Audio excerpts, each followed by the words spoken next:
छत पर कपड़े सुखाते सुखाते रानी के कानों में अपने ससुर जी की आवाज पर एक फोन पर किसी से बातें कर रहे थे। इसलिए पहले तो रानी ने उनकी बातों पर ध्यान नहीं दिया, लेकिन जब उसके कानों में कुछ ऐसी बातें करी तो उसे संदिग्ध लगी, तो उसने छुपकर उनकी बातें सुनने की कोशिश की।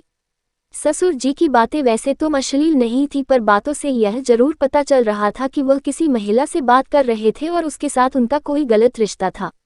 अपने ससुर जी की बातें सुनकर रानी के पैरों तले की जमीन खिसक गई, क्योंकि उसकी नज़रों में उसकी ससुर जी एक बहुत ही आदर्शवादी इंसान थे। ससुर जी और सासू माँ की जोड़ी तो पूरे परिवार के लिए एक मिसाल थी।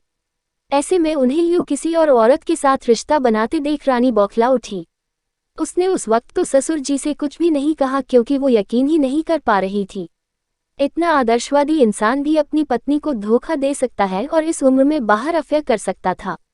वह हमेशा से जानती थी कि उसके ससुर जी का स्वभाव बहुत मिलनसार था और वो बहुत अच्छे थे, इसलिए उसे इस धोखे की वजह जाननी थी।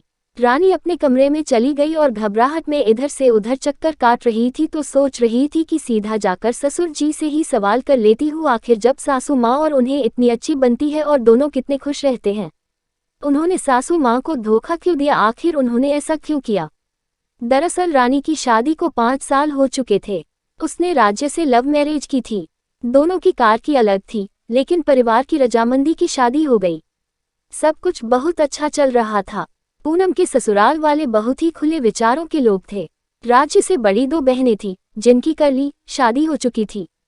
रानी अपने साथ ससुर जी के साथ ही रहती थी और उनसे बिल्कुल ही बेटी की तरह, अपनी सासू माँ से भी ज्यादा रानी की अपने ससुर जी से पटती थी, क्योंकि उसके ससुर जी बहुत ही कूल थे। सासू माँ भी यूं तो अच्छी ही थी, पर वो हमेशा एक सासू बनकर ही रहती थी। उनका स्वभाव बहुत रौबदार दिखती थी और वो हर वक्त अपना रुतबा दिखाती थी। इसलिए रानी उनके इस व्यवहार को ज्यादातर इग्नोर करती थी, ताकि घर में सुख शांति बनी रहे। उसका अपने ससुर जी से बाप बेटी जैसा रिश्ता था और सिर्फ रानी ही नहीं बल्कि पूरा परिवार ससुर की बहुत इज्जत करता था, क्योंकि उन्होंने अपने जीवन में बहुत संघर्ष किया था और हर हाल में सबको जोड़ कर रखा था। लेकिन जब रानी को अपने ससुर जी का सच पता चला, तब वो हैरान हो गई कि बाहर से इतनी आदर्शवादी लगने वाली जोड़ी के बीच इतनी बड़ी दरार कैसे आ सकती है। कैसे ससुर जी अंदर से इतने खोखले हो सकते हैं, कैसी इस उम्र में सासू माँ को धोखा दे सकते हैं। आखिर कैसे, यही कुछ विचार रानी को चैन नहीं लेने दे रहे थे। उसने सोचा कि अगर मैं इस बात को डालूंगी तब भी बेचैन ही रहूंगी। ससुर जी की दोबारा वैसी इज्जत कभी नहीं कर पाऊंगी। सासू माँ को भी अभी ये बात बताना व्यर्थ है, क्योंकि उसकी सासू माँ तो वैसे भी अपनी किटी पार्टी में व्यस्त थी और अपनी सहेलियों के साथ बाहर गई थी। इसीलिए रानी सीधा ससुर जी के कमरे में ही पहुंच गई।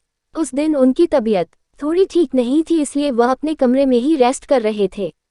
अब रानी कमरे में पहुंची तब भी ससुर जी फोन पर ही बातें कर रहे थे और रानी को देखते ही उन्होंने हड़बड़ाहट में फोन कर दिया। इतने में रानी कहने लगी कि ससुर जी फोन क्यों कर दिया, बात करिए ना। अपनी महिला मित्र से ही बातें कर रहे थे। अपनी बहू के मुंह से यह बात सुनकर ससुर जी तो हैरान रह गई और उनके माथे पर चिंता की लकीरें आ गई।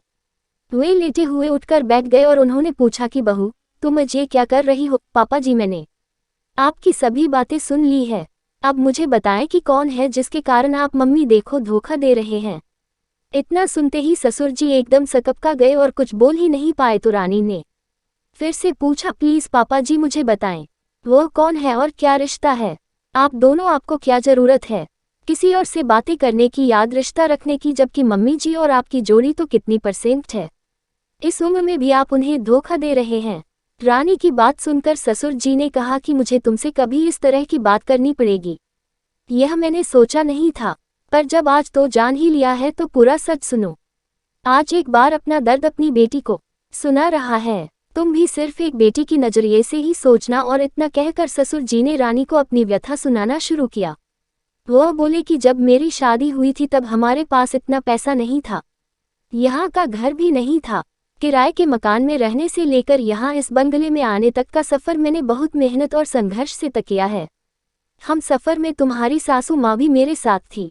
वह अच्छी भी है, लेकिन उसने हमेशा से ही कमी रही है। उसने कभी मुझे समझने की कोशिश नहीं की। मेरे मन को जानने का या मेरे विचारों को व्यक्त करने का उसके पास कभी वक्त ही नहीं था। शुरू में मैं उसे बहुत समझाया था कि पति पत्नी एक दूसरे की बहुत अच्छी दोस्त भी हो सकते हैं, अपना दर्द बांट सकते हैं, बैठकर एक दूसरे से बातें कर सकते हैं, लेकिन उसने हमेशा मेरे मन को अनदेखा किया और मेरी बातों पर कभी गौर नहीं किया। शाम को जब थका हारा पति घर लौटता है तब चाहता है कि उसके पति के पास प्यार से बैठकर रोते तुमसे बहुत दूर है, उसके मन की व्यथा सुने, लेकिन मेरी पत्नी ने ऐसा कभी नहीं किया। उसे तो बस बात बात में अपना रौब दिखाना होता था, परिवार वालों के सामने पति को नीचा दिखाना होता था। वैसे वह मेरी बेइज्जती नहीं करती, लेकिन मुझे कुछ खास इज्जत भी नहीं देते। ऐसा ही जताया है जैसे वह सब कुछ है और मैं कुछ भी नहीं, ना जाने का स्वभाव है। मैंने उसे बहुत बार प्यार से भी समझाया कि इस तरह मत करो, लोग बाद में तुम्हारी ही हंसी उड़ाते हैं, पर वह नहीं समझते। उसे हर वक्त लोग धरना ही सही लगता है, इसलिए धीरे धीरे मैंने बोलना ही छोड़ दिया। मन का मन नहीं रखने तथा क्योंकि ज्यादा बोलो बाकी झगड़ों से बच्चों पर गलत असर होता है, इसलिए चुप रहना ही उचित सही विकल्प लगा।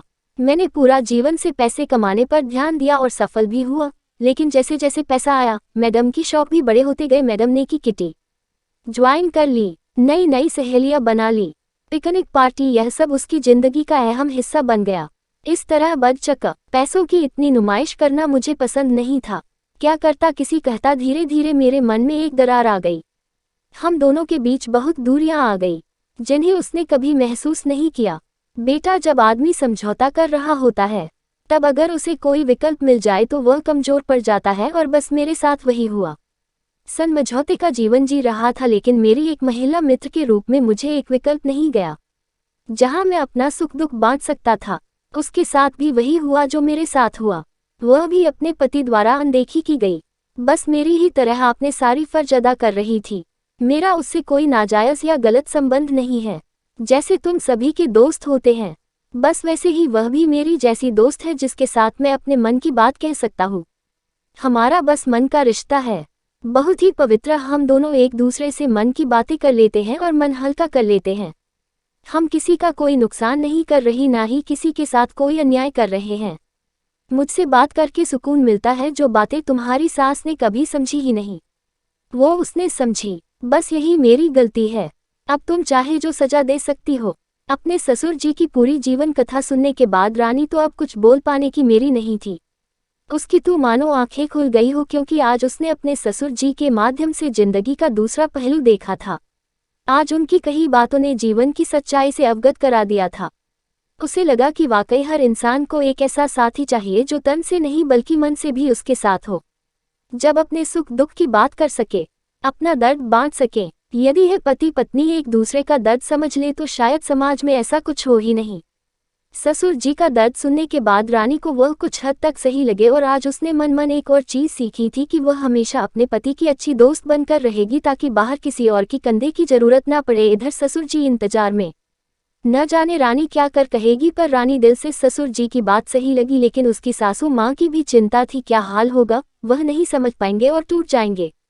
इसलिए उसने अपने ससुर जी को करें स्वर में कहा कि पापा, आप बहुत समझदार हैं, मैं आपसे ज्यादा कुछ नहीं कहूंगी, बस इतना ही कि अब बस रुक जाए। माना आपका रिश्ता पवित्र, पर यदि किसी को पता चला तो कोई इसे पवित्र नहीं समझेगा। आपका दर्द किसी को नहीं दिखेगा, नजर आएगी तो सिर्फ आपकी गलती, इसलिए बस अब इस दोस्ती को यही रोक दे। और इतना कहकर रानी कमरे से बाहर चली गई।